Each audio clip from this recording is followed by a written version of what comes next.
Cuando observamos un arco iris, ocurre un fenómeno bastante curioso. Y es que si bien vemos diferentes colores, en realidad se trata del mismo haz de luz que va variando su longitud de onda.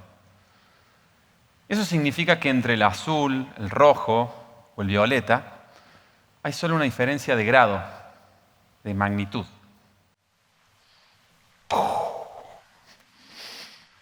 Y este fenómeno siempre me pareció muy interesante porque refleja bastante bien lo que ocurre en el campo de la salud mental.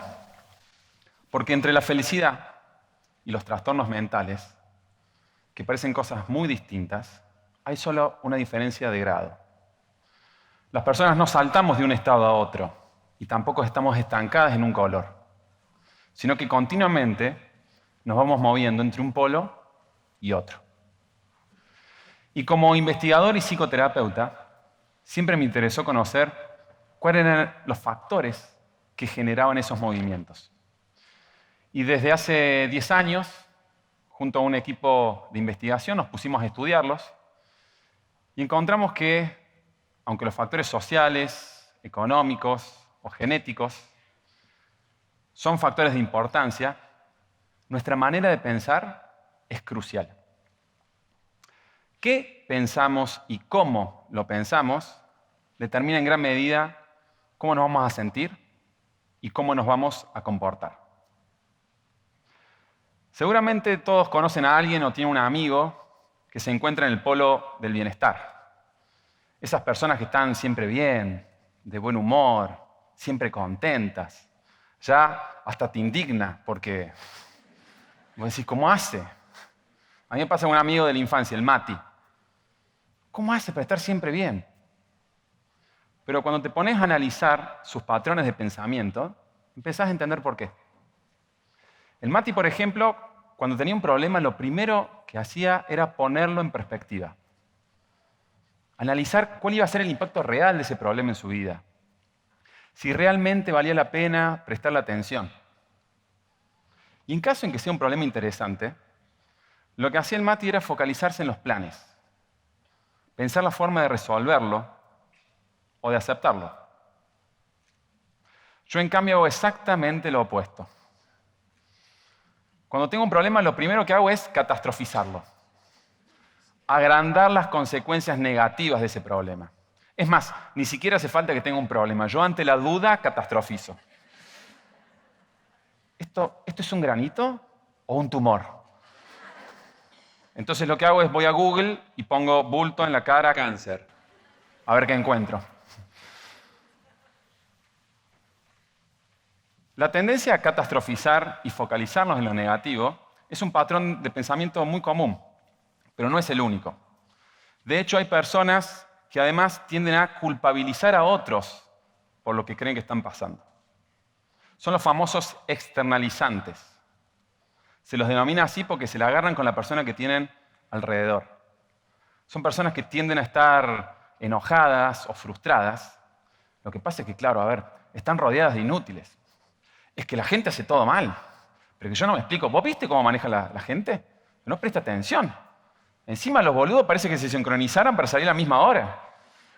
Pero además yo no entiendo por qué el Estado no hace nada. ¿Por qué no los gestiona los boludos? O sea, ¿por qué no habilita un carril así la gente normal va con tranquilidad? Perdón. También están los internalizantes. Son personas que catastrofizan, tienden a focalizarse en lo negativo, pero en vez de culpar a otros, se autoinculpan. Yo, por ejemplo, formo parte de ese club. Me pasó cuando estaba armando la charla. Voy a arrancar con una metáfora de un arco iris, como que cada color es un estado emocional, como que el rojo es la depresión. Para el rojo es parte del arco iris. Seguro que todo el mundo sabe cuáles son los colores del arco iris menos yo. Ya veo que en el público hay un experto en arco iris que se para y me dice, no, flaco, te equivocaste, el rojo no está en el arco iris. También tuve una idea bárbara, que digo, bueno, no, para motivarme voy a entrar a YouTube a ver los videos de TED, así me motivo. Y puse una charla y encontré charlas muy buenas. Y no podía evitar pensar, mi charla es una cagada. Que no tendría nada de malo, Pero el problema es que ese pensamiento suele venir acompañado de una sensación de autodesprecio. Como si el hecho de no hacer las cosas bien me quitara valor como persona, me hiciera menos querible. Eso es bárbaro para la autoestima, ¿no? Y ustedes dirán, che, Leo, ¿y no te conviene pensar como tu amigo Matías? Sí, pero no es voluntario. No es que yo me levanto y digo, bueno, tengo un ratito libre, me voy a poner a catastrofizar. Es algo que ocurre de forma automática. Lo que pasa es que estos patrones de pensamiento son patrones muy antiguos, que en algún momento sirvieron para la supervivencia de nuestra especie y que provienen de una región de nuestro cerebro que no controlamos de forma voluntaria. Por eso se llaman pensamientos automáticos. Son como reflejos que tiene nuestro cerebro. Y se preguntarán, che, ¿y tiene algo de malo si tengo estos pensamientos? Y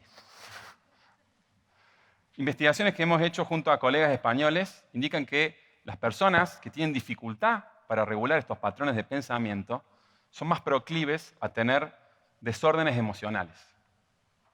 Lo que hacen estos pensamientos es que emociones saludables y normales, como estar enojado o con miedo o estresado, se vuelvan un poco más intensas y más crónicas. Y es este el factor que afecta a nuestra salud física y mental.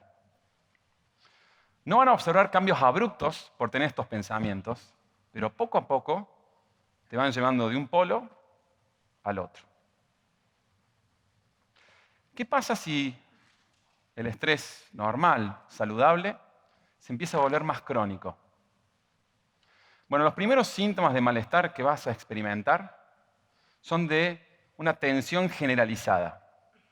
Te sentís como acelerado. Estás tan tensionado que te cuesta relajarte, te cuesta dormir. Estás tan tensionado que puede ser que tengas dolores de espalda o en el cuello. Estás tan tensionado que un área de tu cerebro que se ocupa del control inhibitorio empieza a fallar. Vas a empezar a notar como que estás sin filtro, como que decís las cosas más directamente, como que estás un poquitito más irritable. Vas a empezar a tener problemas de concentración porque no podés mantener la atención focalizada en un punto. Y empezás a tomar malas decisiones simplemente porque no te pudiste detener a pensar bien lo que ibas a hacer. Y si el estrés sigue en el tiempo, bueno, empiezan a aparecer síntomas de agotamiento. Te levantás y te sentís cansado. Volvés del trabajo y te sentís sin energía. Estás tan cansado que sentís que no tenés energía ni siquiera para hacer cosas que te gustan, como estar con tus hijos o hacer actividad física. Y según nuestras investigaciones, un 41% de los trabajadores en Argentina experimenta estos síntomas la mayor parte de los días de la semana. Y si el estrés continúa creciendo, empiezan a aparecer síntomas de cinismo. Empezás a sentir como que tu trabajo pierde sentido. Cada vez te sentís menos involucrado con tu trabajo. Cada vez te cuesta más disfrutarlo. Te empieza a importar todo muy poco. Estás tan cansado que ya te da lo mismo si lo haces bien o mal. Se lo denomina estado de cinismo porque sabes que lo estás haciendo mal, pero ya no te importa. Y según nuestras investigaciones, un 22% de los trabajadores en Argentina experimenta estos síntomas. Y esto es un problema serio. Porque los trabajadores son el sector de la población que más contribuye al desarrollo de una comunidad. Y si ese sector no cuenta con cierto bienestar, no puede afrontar las demandas laborales cotidianas, no puede tolerar el estrés normal, no puede desarrollar su talento. Y esto es un problema para el trabajador, para la organización y para todos nosotros. Y si el estrés continúa creciendo, empiezan a aparecer dificultades para experimentar emociones positivas. Cada vez te cuesta más estar de buen humor o estar entusiasmado. Y esto viene acompañado de una reducción de actividad, pero no por cansancio, por desmotivación. Y estos síntomas son la puerta de entrada a la depresión, uno de los trastornos más discapacitantes y prevalentes del mundo. Para los catastrofizadores de la sala, no se alarmen si están experimentando estos síntomas. Afortunadamente son todos tratables y reversibles. Y tampoco se sientan un bicho raro si tienen estos patrones de pensamiento. Son naturales. Son reflejos que tiene el cerebro que a veces nos juegan una mala pasada. Lo que pasa es que es tan fácil quedarse adherido a esos pensamientos. Pero podemos aprender a tomar conciencia y a gestionarlos, lo cual va a demandar esfuerzo y práctica. De hecho, hay una idea que nos ayuda, y es la de pensar que el bienestar es algo que va a ocurrir, que ya va a venir, así como por arte de magia. Sin embargo, la investigación lo que indica es que las personas que se encuentran en el polo del bienestar son personas que hacen cosas de forma proactiva para sentirse bien. Tampoco ayuda la idea de pensar que hoy no es un buen día para ocuparme de mi bienestar. Y yo me pregunto, ¿y si no es ahora, cuándo? ¿Tengo que esperar a estar en el polo del malestar para hacer algo al respecto? Si ya estoy experimentando muchos de los síntomas que están en este arco iris, ¿qué más estoy esperando? Afortunadamente, buenas noticias. Hace 100 años, las personas morían en sus trabajos. 60 de cada 100.000 trabajadores fallecían cada año en accidentes laborales. Hasta la década del 40, la jornada de trabajo era superior a las 60 horas semanales. Hasta hace menos de 50 años, preocuparnos por el bienestar emocional de los trabajadores era simplemente disparatado. Que hoy estemos hablando de estos temas es un signo de progreso. De hecho, son cada vez más los países que desarrollan legislaciones para cuidar la salud mental de sus trabajadores. Y cada vez son más las organizaciones que ubican al bienestar como un valor estratégico. ¿Sabían, por ejemplo, que en Holanda es ilegal que tu jefe te llame después del horario de trabajo? ¿O que en Dinamarca te podés tomar una semana de vacaciones por mes? ¿O que en España, en los centros de atención primaria, se ofrece un servicio denominado CCAP, un protocolo que ayuda a las personas a regular estos patrones de pensamiento y que en solo 7 sesiones ayuda a disminuir los síntomas de depresión y ansiedad?